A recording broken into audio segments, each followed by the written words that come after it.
Hi, I'm Jacob Kenny. And I'm Liam McPherson. It's the newest edition of your bishop's favorite podcast. It's Speech from the Throne, Episode 9. We're here to bring you the latest and greatest from the halls of power. But not with more tone-deaf Met Gala clickbait. We're just here to argue. Hey Jacob, what are we talking about today? Well, Liam, over the last week, we've seen two seismic shifts in the political evolution of the conservative movement, not just here in Canada, but in North America overall. Obviously, the most important piece of news that we've seen in the United States is a leaked Supreme Court decision on the matter of Roe versus Wade that seems to show that if abortion rights access in America was shaky before, it's now in complete jeopardy. The court there seems to be willing to overturn 50 years of precedent ending a right to abortion access in that country. Now, although this is by far the most important piece of political news, Liam and I, as two men, we don't feel too comfortable discussing it just with ourselves, and we will be addressing this, though, in a future podcast with a female guest, so look out for that. But we're more interested in discussing right now, as we can, the reaction of the Conservative Party to this movement, and as well, the conservative debate that just happened the day as we are recording this, Thursday, May the 5th. And there is a part of that debate that really stuck out for me, something that I think is also almost as much of an earthquake in the right-wing movement here in Canada. And that's when Charest tried to stab at his main opponent, Pierre Poilievre, tried to attack him for supporting an illegal blockade, and the crowd, rather than booing at Pierre Poilievre for literally bringing donuts, furnishing insurgents, the crowd booed Charest instead for having the gall to defend law and order in Canada. The Conservative Party of Canada, the Law and Order Party, booed the candidate who's trying to stand for law and order. Yep. Remarkable. A remarkable shift. So the thing that most worries me about the development as well in the United States with abortion rights access turning over, it seems like there is a conservative movement that has just sort of gone off the rails a little bit.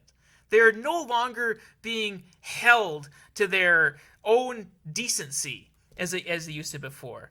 And when you see a crowd that's just so willing to go along with Pierre Poilievre feeding them this disgusting red meat about that average trucker in the convoy protester had better ethics in his pinky than Charest had in his whole cabinet. When they're willing to go along with that, it makes me seriously doubt that these guys have any limits whatsoever. And as I said in the last episode, I think we're moving in the progressive movement from a distaste of the conservatives, a dislike to the conservative, to a genuine fear of what these guys would do if they have power. And that's disturbing, and I think that's what we need to talk about today is these men and one woman that are planning on leading the Conservative Party. What do they actually want to do when they take office? And would we be able to recognize a Canada that they want to lead?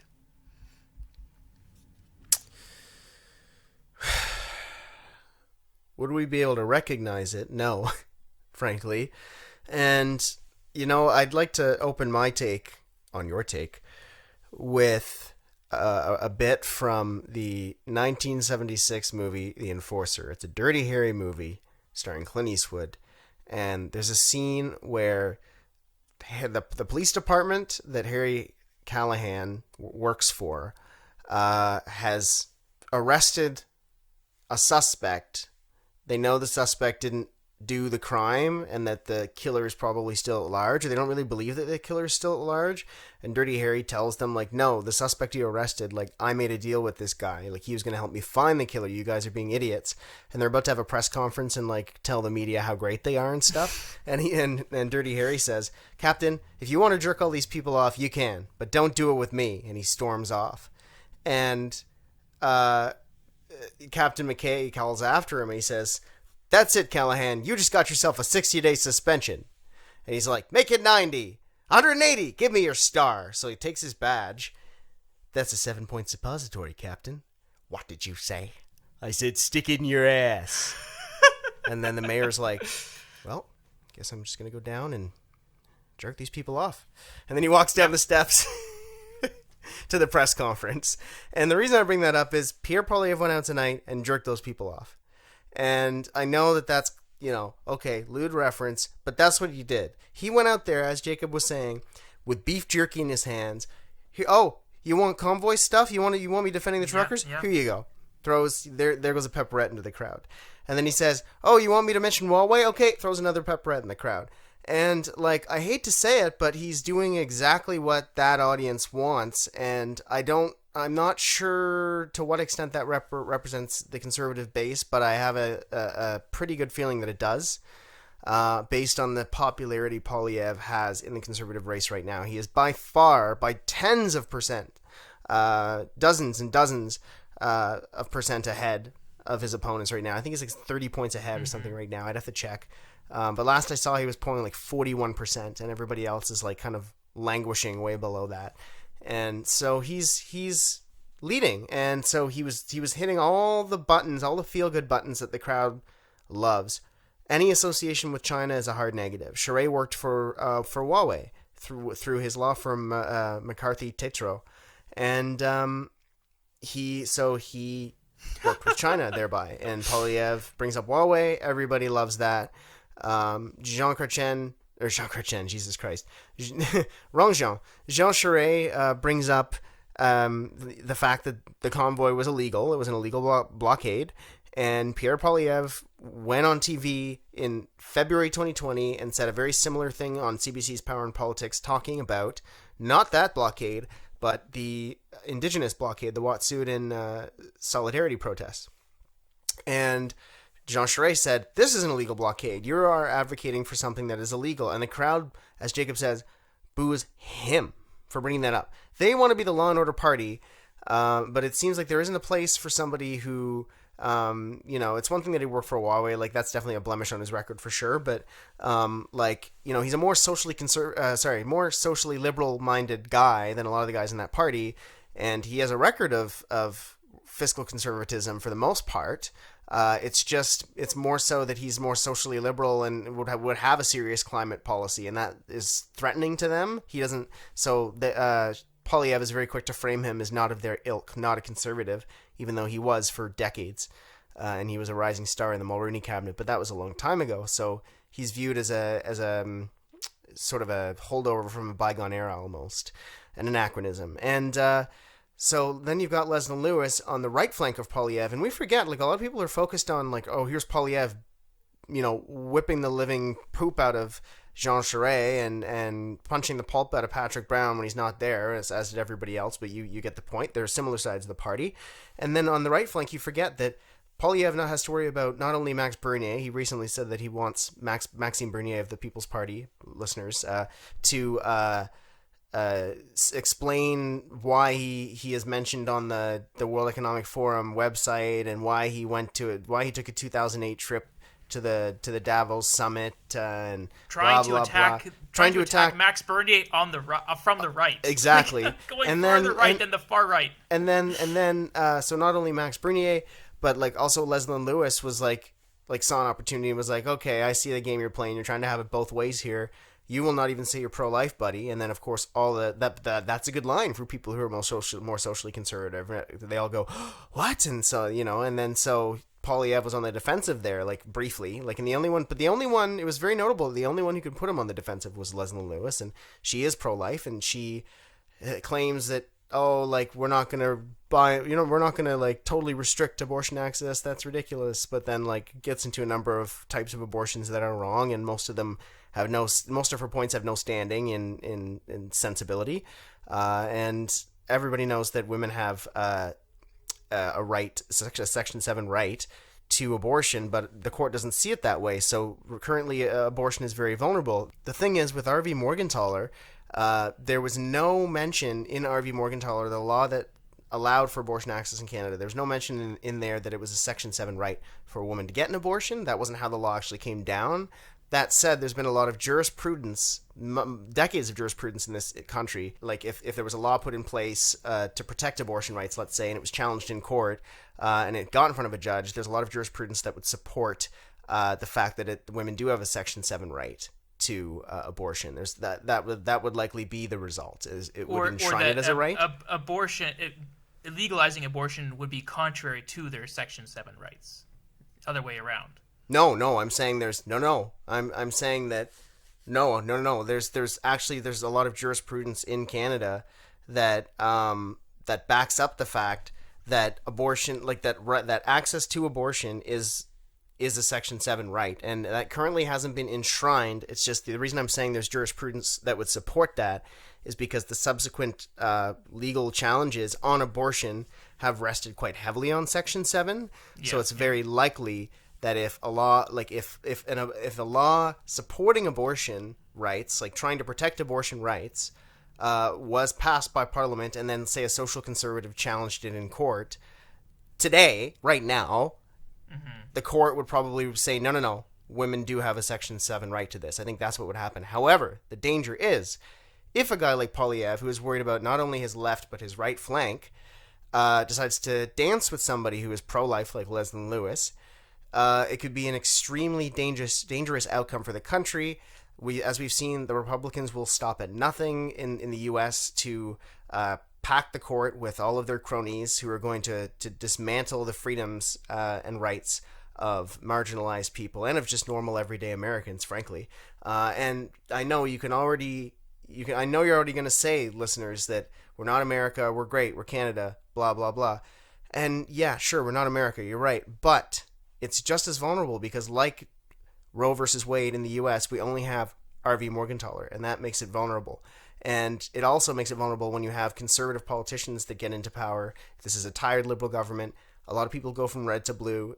When you get those people into power that are worried about not only their left but their right flank, there's always going to be something. There's like, if maybe he won't come right out and say that he's pro-choice or pro-life or whatever, but maybe he'll continue to allow free votes, or maybe he'll go even further than that, because it seems gradually his base wants the conservative base wants the party to go further and further to the right. So I would not be shocked if eventually he was coerced by somebody to do something about abortion. And that's why I think we should be preempting this when it's not an obvious threat and not waiting till it is a threat and being reactive. We should be proactive. And if there's a reason why we should be afraid of the situation in the United States, is because it's very clear that not just these conservative candidates for leadership, but also the conservative voters in general are getting a larger and larger portion of their news media from the United States, particularly from Fox News and all of the social media hits that basically repackage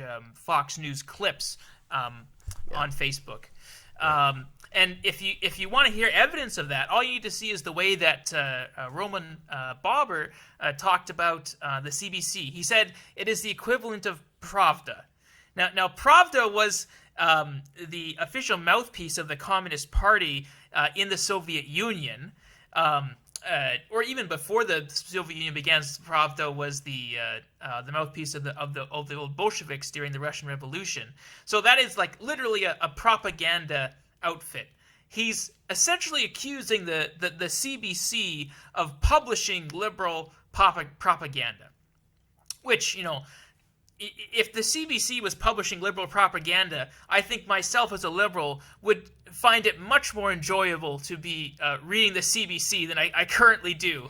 Like I go there to be informed. I don't go there to jerk myself off, because I know that I'm going to see stuff there that weighs both sides on many issues where I think there really is only one side, but they're still trying to do traditional journalism. Then they're trying to do it.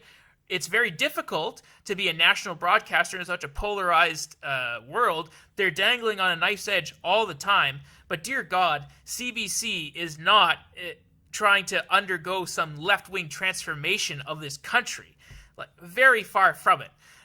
What CBC is trying to do is give more positions for journalists of color, give more voices to LGBT people. They're trying to increase representation from different perspectives. And in the conservative mindset, the presence of non-white, non-cisgender, and non-heteronormative people is left-wing propaganda. It's threatening. Reminding the public that non-white, non-male people, non-heteronormative people exist is a threat, or it's inherently political in their existence is political.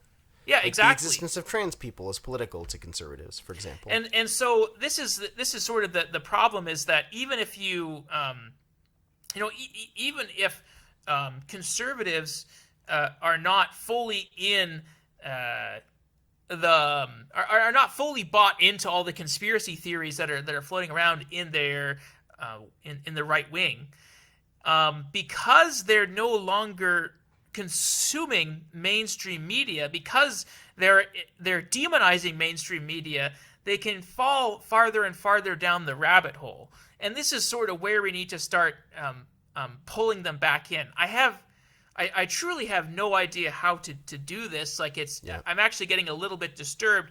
I was hoping that Jean Charest would try and this is what I said in the very first episode of the podcast. I think Charest needs to attempt making a populist argument, but using more mainstream ideas. I think do you know who's doing that? Yes, who's doing that? With not as much charisma as Charest would, but Scott Aitchison is doing that. But I'll talk about that after. Sorry. You go ahead. And I actually sort of I totally agree with you about Scott Aitchison. Like, he seems to have he has the appeal, the fire of a Trumpy sort of guy. He looks like a Trumpy sort of guy, but then when he actually talks, he says things that I can agree with most. I'm like nodding along. I'm like, oh, yeah. And like people have joked that he's the Liberals' favorite candidate or something like that. Or no, sorry, Jean Charest was. He's like the Michael Chong of this election cycle. Yeah, that's very true. So he'll be a niche candidate, and he'll probably factor into the negotiation somewhere, but he'll be a niche candidate. So, which is a shame, because he wants to end supply management, and I there's quite a sensible rationale to do that, in some ways, and but that's a hot button issue that no one wants to remove because of the dairy lobby. It's so powerful, and they've been artificially inflating the price of milk in Canada for years. Not a lot of people know that, by the way. This is a fact, and that we pay way more than the United States does for the same quality of milk.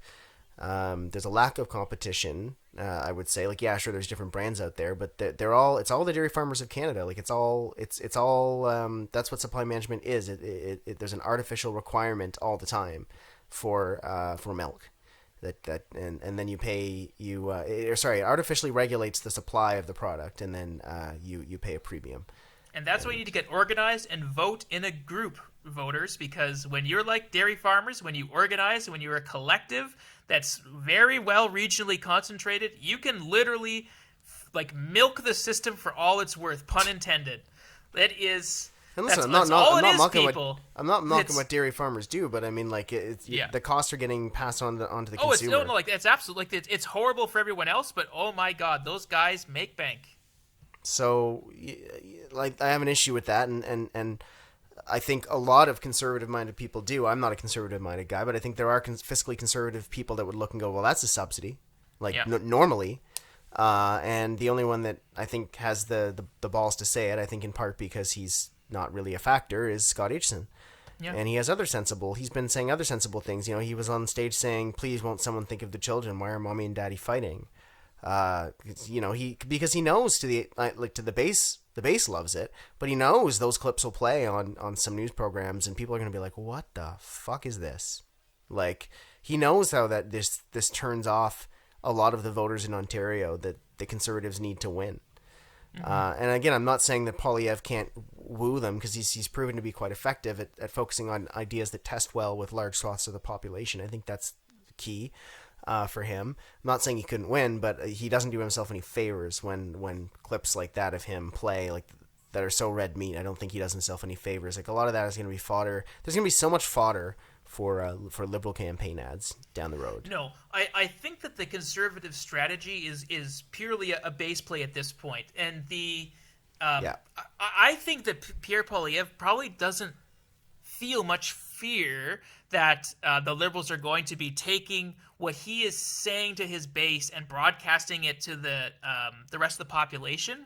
It seems that to me, Pierre Poilievre is all in on a turnout strategy where he thinks that the progressive turnout is going to be depressed because it's just a tired old government that hasn't changed his tune. Liberals will stay home. And he can drum up his base as much as possible, get them out to the polls, and so long as they're making money hand over fist, they can pay lots of people to organize their drivers. They can pay drivers to drive big, small buses around to bus voters to the polls. And the PCs in Ontario, Liam, the PCs in Ontario in this election are actually paying guys like us to go around door knocking. Like in 2015 when you and I worked on the Liberal campaign, went out door knocking. If we had done that for the PC campaign in this time around, we would have been paid for doing that. Damn, that's very progressive of them.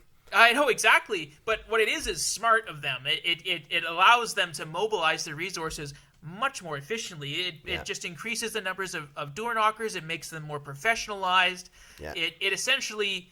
And when you live in a media environment that is so polarized, you don't really need to worry about your voters receiving the negative messages of your opponents. You just need to worry about getting your voters out, essentially. I don't really blame Pierre Poilievre for having this strategy because, as I said at the beginning of the program, the conservative voters have become so cut off from mainstream media. The Liberals can say whatever they want on that platform. Not a conservative in the world is going to hear it.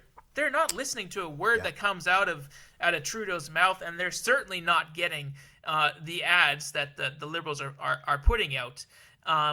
And so it really just becomes a race of who is more organized. The Liberals clearly have very good vote identification strategy. They're very good at finding the particular ridings where they can tip their voters just over the edge and win by just a few handful of votes here and there. That's, of course, why they didn't want to change the electoral system.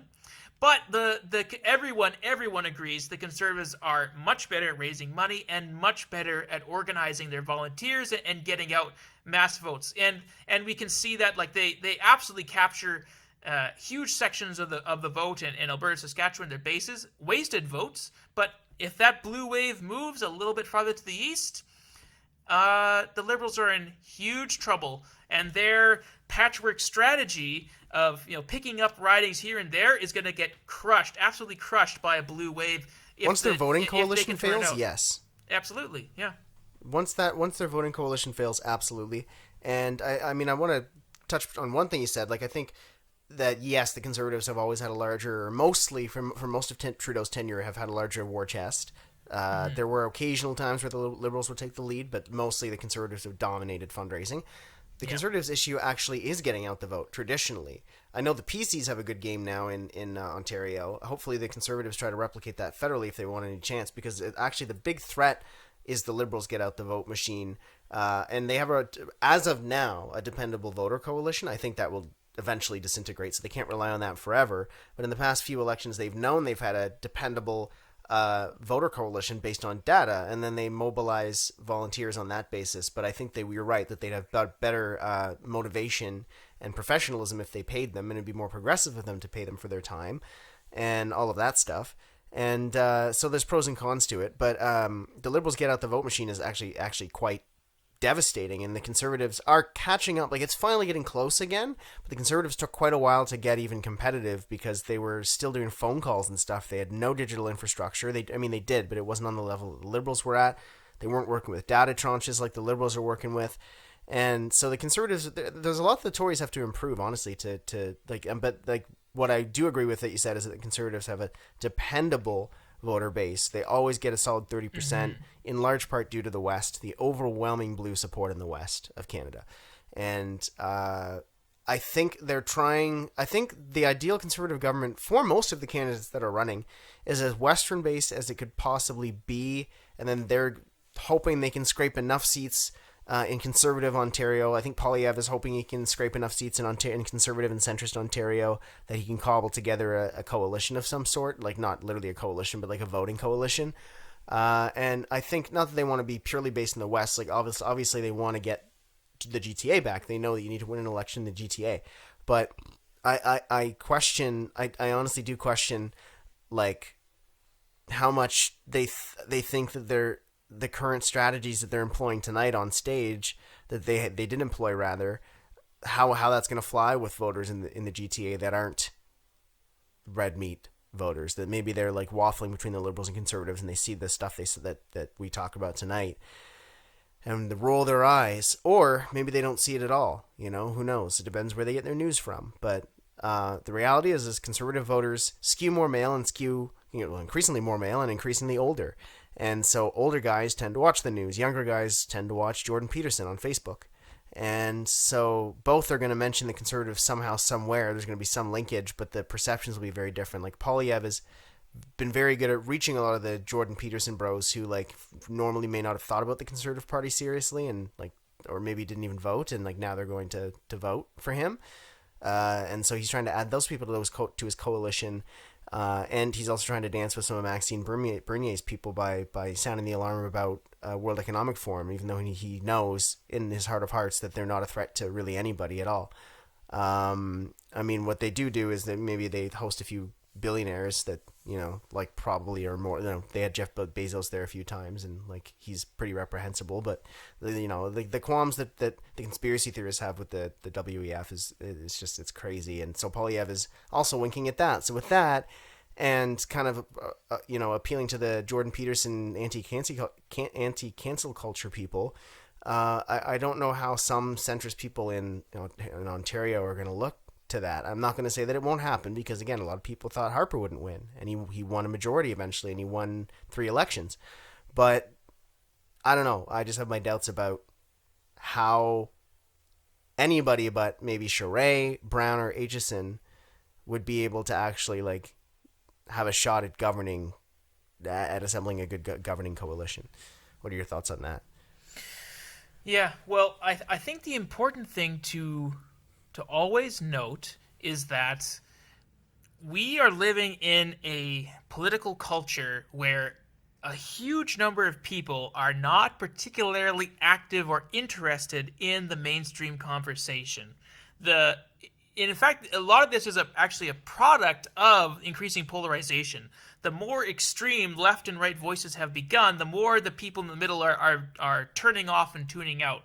And because there is such a huge mass of people that no longer feel particularly represented or interested in the political conversation, there's sort of this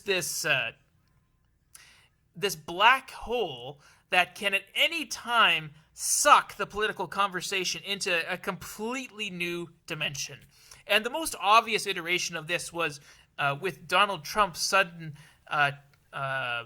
turn onto the stage of American political politics, where if the American political coalitions had remained exactly the same year over year, there would have been no chance that Donald Trump could ever have possibly won. What he did was bring a whole bunch of non-college educated white voters who had never voted in their lives onto the political scene. There's all these people that they don't respond to polls, they don't vote, they don't listen to mainstream media, they're just not incorporated in our mainstream conversation at all. So they knew nothing about them. We didn't even know they existed. And then boom, 2016, now everybody knows they exist. Yeah. And they appear for the first time and overwhelmingly vote in his direction. There is a smaller number of those voters in Canada, but they're real.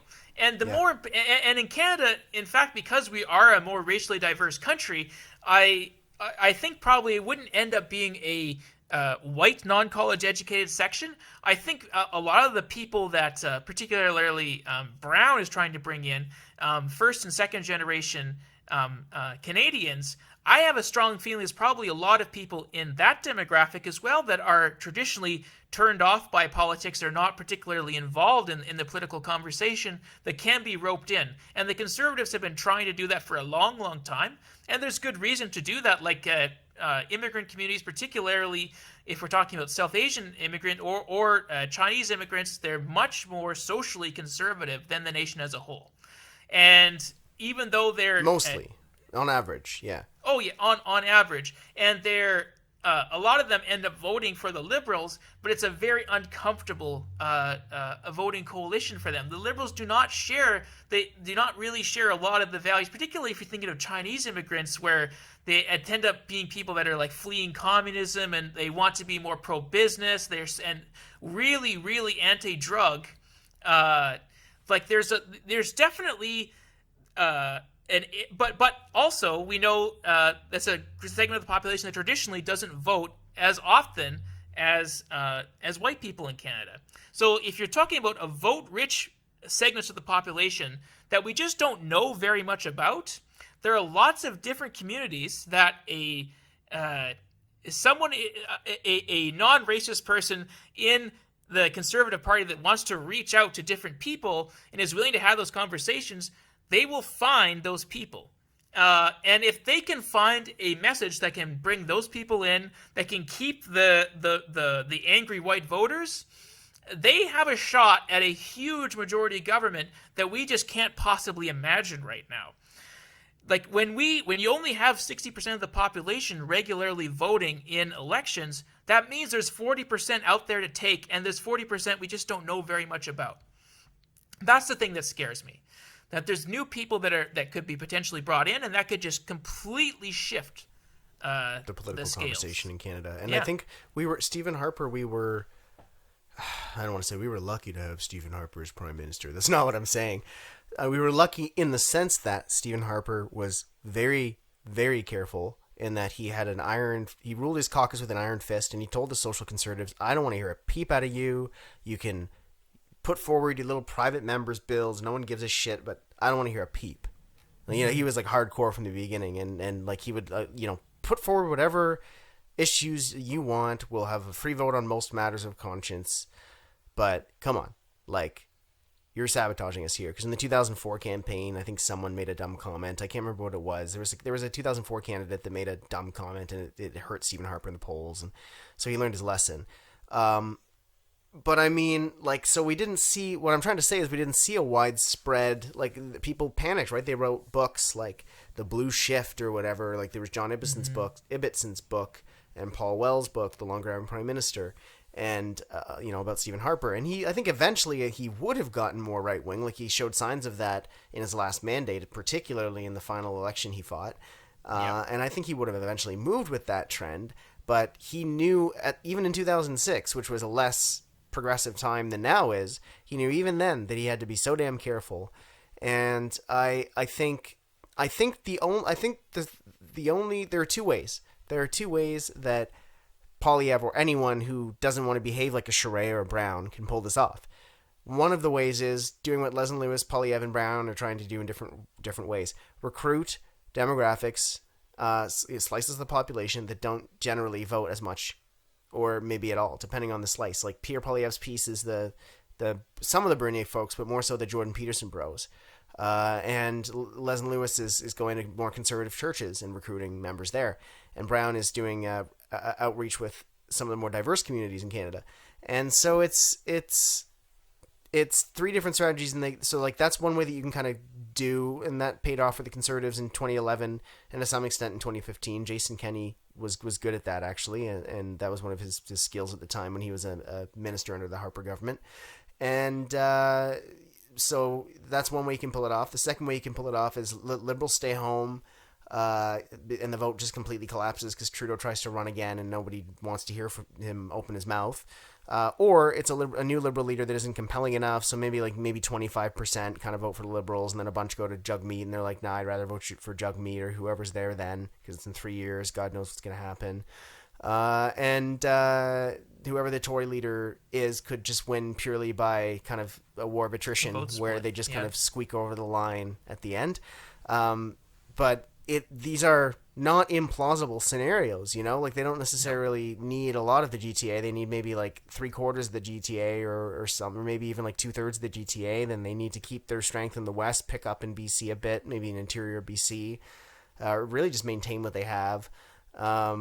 Maybe get a few seats back in rural Atlantic areas, and try to do a little bit better in Quebec City than they did last time, and their kind of choice rural Quebec spots. Now, I do think, I have heard, like, David Aiken was musing that, and I don't know how true this is, or if this is plausible, that a lot of the Quebec caucus is going to be very unhappy if Pierre Poilievre wins.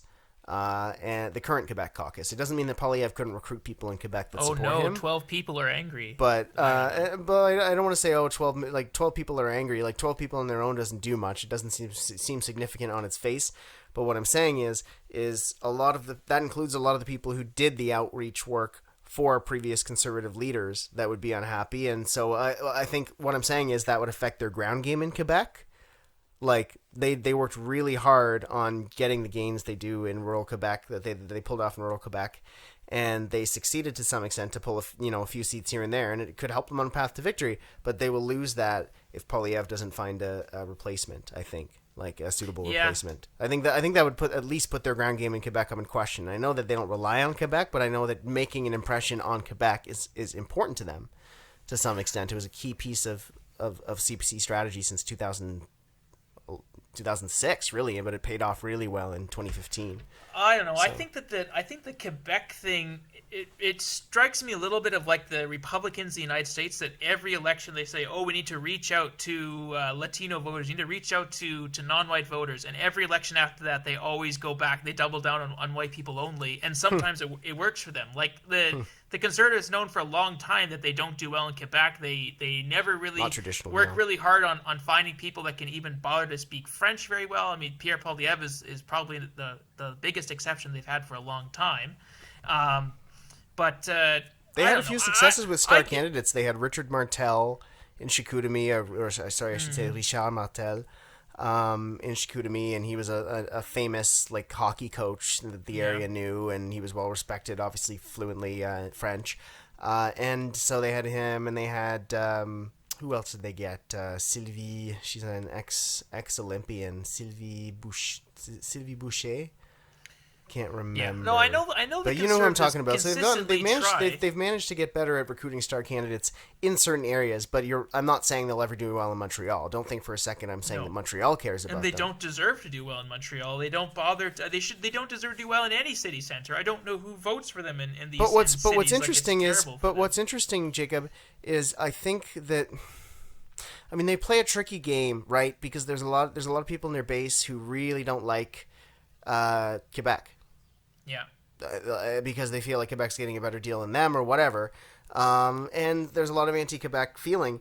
And I think, I think that some areas of the Quebec caucus in the Conservatives have been working very, very hard to be in François Legault's good graces. And the thing about François Legault is his coalition Avenir Québec, or whatever it is CAQ government.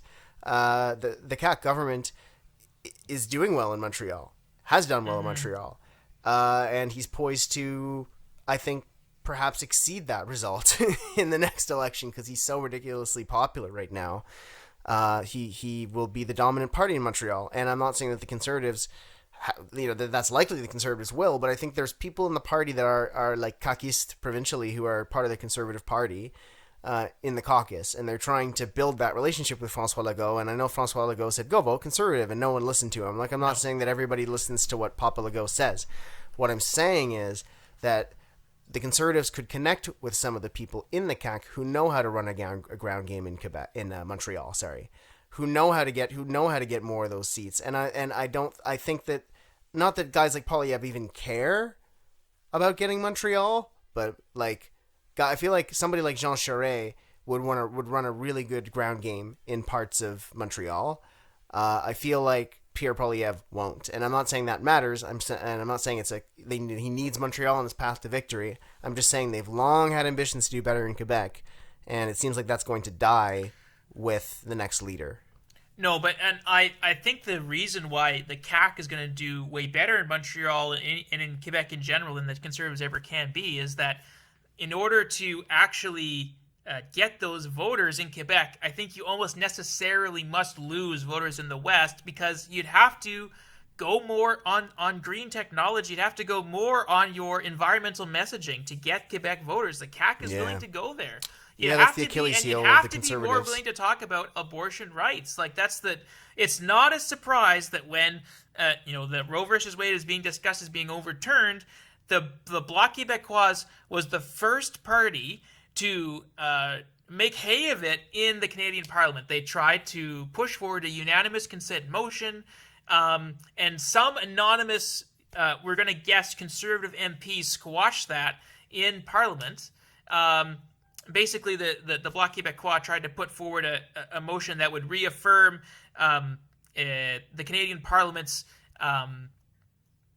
the Canadian Parliament's commitment to guarantee a woman's access to abortion in Canada. But it was a unanimous consent motion, which means that every single member of the Parliament has to either abstain or vote for the motion in order for it to pass. Mm-hmm. Someone, at least one person, but it's the way it was reported seems to have been more than one person, voted against this. So we know it's certainly not unanimous.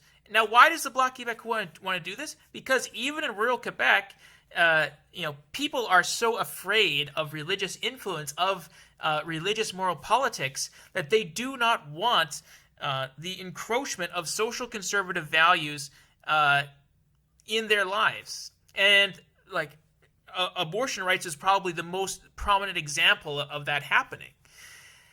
The Conservatives cannot afford to really openly shift their position on that, though, without necessarily losing a lot of their support in the West. Now, to be honest, I think they probably can afford to lose their support in the West and still win those seats.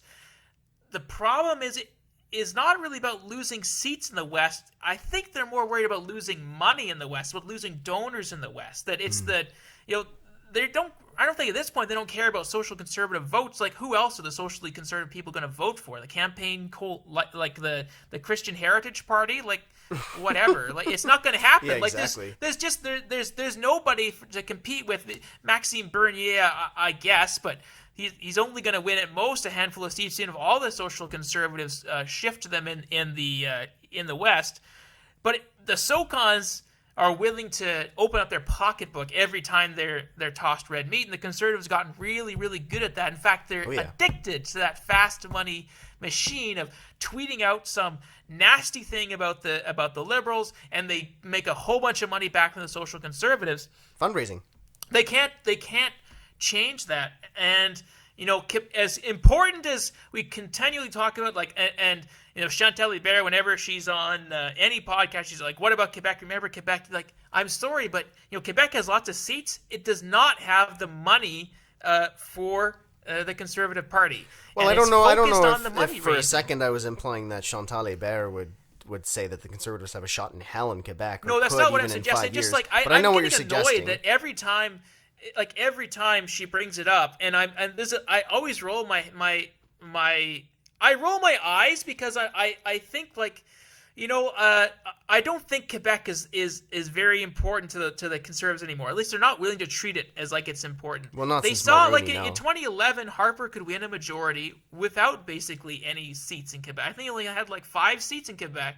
It was a narrow victory. It was not a great strategy, but that's what I was going to say. It's only because the Liberal vote collapsed and people were too scared in Ontario to vote Orange. No, but if the West and Quebec are mutually exclusive, you gotta work on what you have, and you make it battleground Ontario. It's possible, and you can get a few seats out of Atlantic Canada as well. Yeah, they have a path to victory. I think that the Conservatives are correct in focusing on their Western voters and sort of giving up on Quebec, because I do think they're going to lose. Man. I would say that they lose their advantage by focusing on Quebec, and that's why I think Charest's candidacy from the very beginning was so vulnerable, because he's focusing on areas that the party, I personally don't believe it can afford to pursue. Here's the difference, though, I think, between, say, the Federal Conservative Party and the UCP. I mean, the UCP benefits from...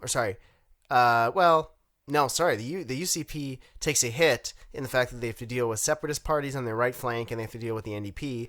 But the Conservative Party is kind of in a unique scenario where, at least at the moment, even though there is a fledgling separatist party at the federal level, and it probably will gain at least a minimal level of support in the West, the Conservatives are in a unique position in history right now where they have essentially a monopoly on the West. All the seats in the West. And I'm not saying the Conservatives don't need to make the Western voters happy. They can't differ from all the principles that Western voters want them to adhere to. But to say that you can't appease Western voters while also appeasing Quebecers, I think is a false... I think that's I don't think that's quite true. I'm not saying that like you have to give Quebec...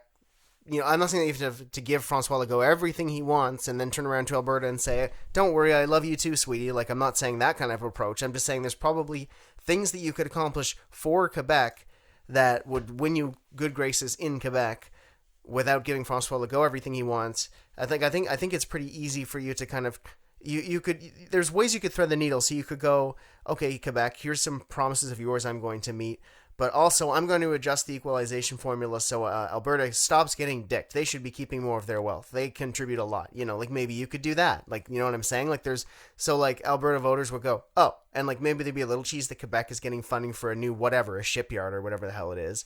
But then, oh, great, we're having to give up less equalization, and we're, XYZ, and maybe you could offer another red meat, like, hey, we'll build this pipeline. I don't want to build pipelines. I'm just thinking of things that could appease voters, and you know that because of Canada's regulatory barriers, it's probably never going to get built. So you can say, we'll build it, and then it never gets built, but then you deal with that down the road kind of thing. Yeah, but if you say we're going to build it, you lose votes in Quebec necessarily. I'm sorry. That's like a good point about pipelines. Right. No. Sorry. Scratch the pipeline thing. But I think without the pipeline thing, I think that's a very bulletproof approach. If you genuinely cared about not just like, I think they're over. What I'm trying to say is I think they're over reliant on their Western base. But that's a good point about the pipeline. You're right. That's a very very hated file in Quebec. They are not fans of pipelines at all. Yeah. So they couldn't do that. But I think everything else I said, I think somebody who's a policy expert that knows what the situation on the ground is like in Quebec and Alberta, I think there's a way you could thread the needle, and I don't think, honestly, that Conservatives have tried since the Mulroney days to thread the needle. Yeah. Now, the fundamental issue I think here is that Quebecois culture is a little too strong and a little too separated from the Anglosphere for Conservatives, particularly a more right-leaning, more conspiratorial that's not true, man. That's not true. It's not because at the provincial level. No, it's not. At the provincial level, the Quebec Conservative Party is soaring in the polls. It's at almost 30%. They're conspiratorial as hell. They're on hate radio. They're different conspiracy theories. They're not though. They have the same conspiracy theories about, because of globalization. Like maybe they speak a different language, but because of globalization, a lot of North American conspiracy theorists believe in the same conspiracy theories. It's not just English Canada that's getting them imported from the U.S. There's a great number coming in from France for sure because of the French language, but they're getting a lot of the American ones on 4chan. And you forget as well that the younger generation in Quebec fluently speaks English, so they get a lot of English propaganda as well coming from where is it, U.S. right-wing circles or Russia. I think your argument's a little flawed there. I don't think they're that different. But here's the difference. In Canada, you have in the ROC in English-speaking Canada, some like the national broadcasts like CBC or CTV, they're not getting huge viewerships. In Quebec, you have shows like Tout le monde en parle, where literally the whole province is still tuning in. I think that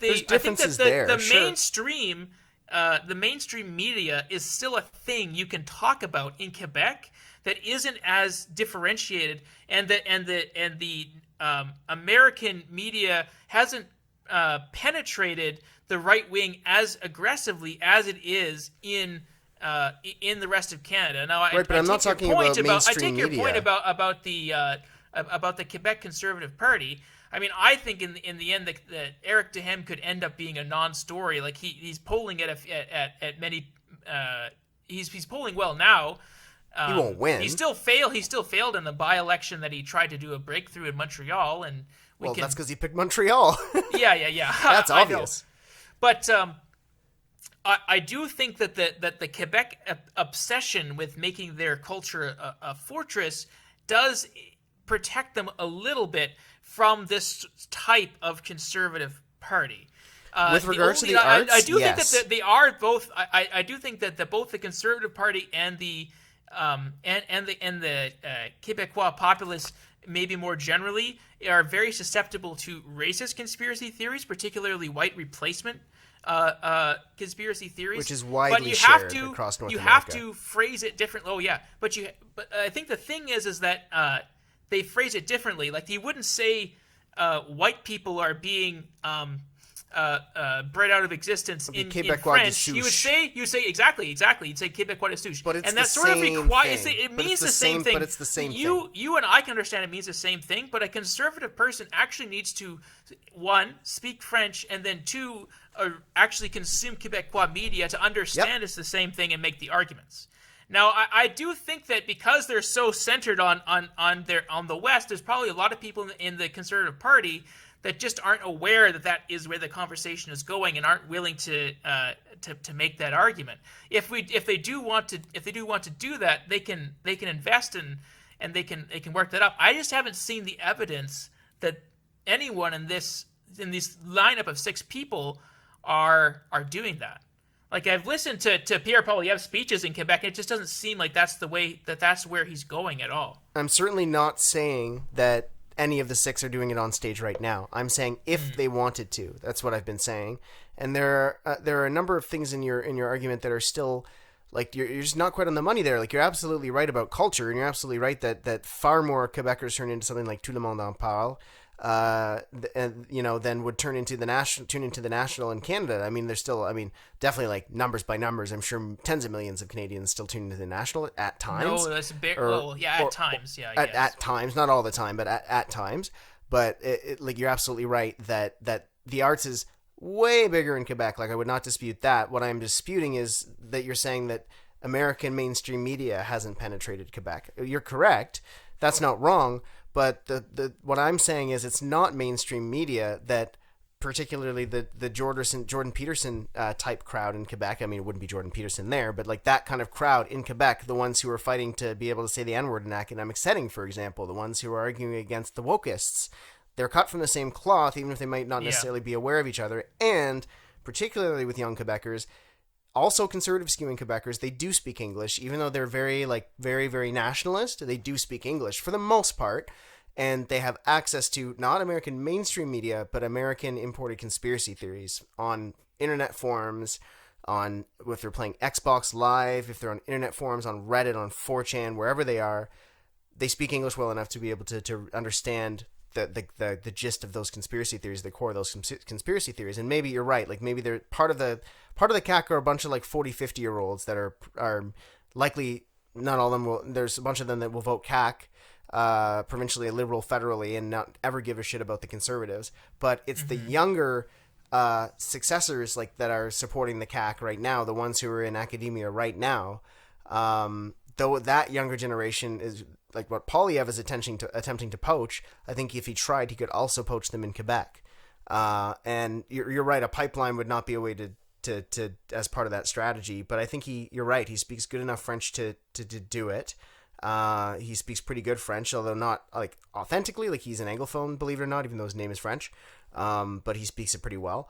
And so, I think if someone wanted to, they could thread the needle. I don't think to date that they have tried. None of the 6 certainly have tried. I don't think the party to date has really tried. And Harper did himself no favors when he dissed Quebec's art scene in 2008. That really actually hurt him in the province.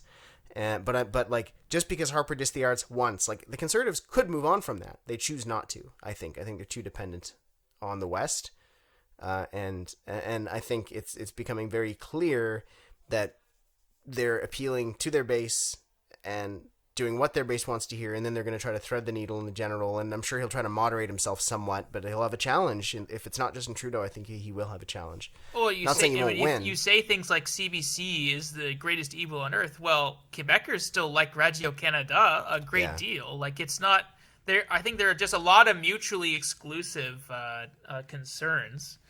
that just really make it difficult. I definitely think you can thread the needle. Personally, I think the only real way to do that is something like a niqab ban, or you do like the French policy where you make it like Macron's campaign. And this is amazing. This came from Macron's party of making it illegal for women below 18? the age of 18 to wear the hijab in public. That's sickening. That is so sickening, infantilizing. It's terrifying. It's horrifying that and he was just elected on a landslide. So yay, humanity. But that's a policy. Candidate. I think, and I can very easily imagine Pierre Poilievre running on that sort of policy. If he sees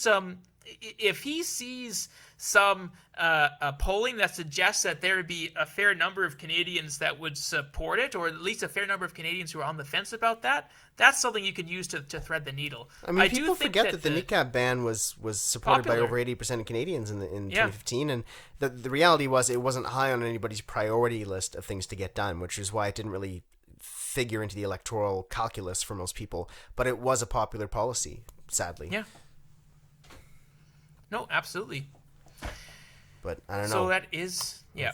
That's Well, there is one thing that is interesting to me, and that is, so there are 6 people that cleared the hurdle. They got the number of signatures and the amount of money necessary to make it onto the final vote for the Conservative leadership race. But there was at least one more person. His name is Borgo, and he's a member of the Freedom Convoy.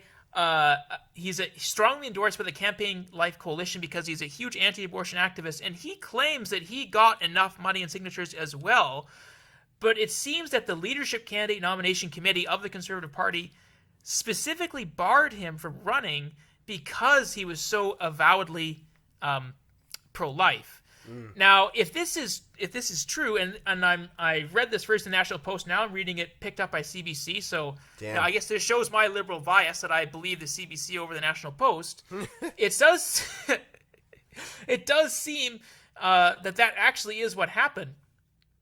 And I would want to believe that this means that the Conservative Party is aware of the sensitivity of the issue. Like you just talked about the niqab ban being an 80-20 issue. Well, abortion rights in Canada also is an 80-20 issue. Like 80% of the population is broadly in support of abortion rights, but 20% of the population is really aggressively against it. The Conservative Party here, by making this decision to bar him from running, it seems to acknowledge that it knows that it's going to be in hot water by reopening this debate. Candace Bergen said the same thing in the House of Commons. No, the Conservative Party is blocking this, and as we said, like that's a major hurdle for them in Quebec. So there's clearly political reasons to do so. My only question is, can they actually hold that line? Is this like elites in the party that have a completely different view from the anti-woke warriors that now are guiding the energy of the party? Like, is this an Ottawa versus the rural decision where it's like the people in their ivory towers in Ottawa are thinking this, but the mainstream Conservatives aren't? Well, we're going to tell from the results of this leadership candidacy, but it gives me some faith to think that at least for the moment there are some reasonably mature adults who are trying to guide this party. Maybe they're going to be replaced when Pierre Poilievre comes in and what I was thinking. Removes these guys. Like, how long is that going to last? Like, and that's exactly. Honestly, that's what I was getting at. I think like maybe I didn't package it together well, but I was really just lamenting the lack of a competent ground game outside of the West. You know what I mean? Because it's been a little bit, honestly, with the exception of, I guess, Jenny Byrne, who's hanging around with Pierre Poilievre and trying to stay around the party. It's been something of a brain drain. I think that a lot of the old, like maybe 2006, 2008 conservatives are getting upset with the direction that the party's going. I think the party is slowly becoming too much for certain more moderate conservatives. And I think, you sort of touched on that in the beginning too, but like, I think what I'm saying is I don't know if they're going to have the seasoned vets that know the ground games, and, maybe aside from Jenny Byrne, who will eventually be out of touch. And so it's like, it just seems, I just don't know how it can get like better for them unless they manage to cobble together a proper coalition. And there are ways they could do that, but it's just, you're saying there's adults that are trying to guide the party in the right direction. I think there are, but I think there's less and less of them, Yeah. But and those adults could all be in Jean Charest's camp and about to be completely clobbered. So well, there you go, exactly. And I think, sadly, you're right. I think a lot of them are over in the more moderate campaigns, and they just don't have the momentum that Poilievre does. I mean, it's important to point out rather that Maxime Bernier was the front runner in 2017 for most of the campaign. Andrew Scheer pulled it off, and so it's not impossible that something could happen, but I also think it's hard to see at this point how that would happen until we see how the ballots kind of fare, and how many memberships each candidate is able to sell. But as of right now, Poilievre is looking quite the guy they want. Patrick Brown remains the wild card in the campaign, particularly when he didn't even bother to show up in the debate. Like, he's clearly willing to go under the radar. He seems to be. We know he's a good organizer. He seems to be going very aggressively into those communities I was talking about, the non-traditional conservative voters, the non-white voters that you normally don't hear a lot from. He is really good at finding them, at bringing them onto his side, signing them up, and politically activating them. Yeah. And if he can do it, he can potentially be the one that coalesces the anti-PP vote and keeps Pierre Poilievre from winning the leadership. I mean, the problem is when you don't show up for a debate, we don't know anything about you. So he either could be doing excellently or he could be in the dumps. We have no idea. He's letting nothing be the story, and that's never a good strategy. And on that happy note, thanks so much for listening today. We hope you enjoyed listening to us rant and rave. And if you want to hear more of that, if you have questions for us, if you have concerns, if you have questions on some of the things we talked about today, some of the things we mentioned today, hit us up at speechfromthethrone@gmail.com. That's speechfromthethrone@gmail.com. And with that, we hope that you take good care, and we will see you next time. Bye.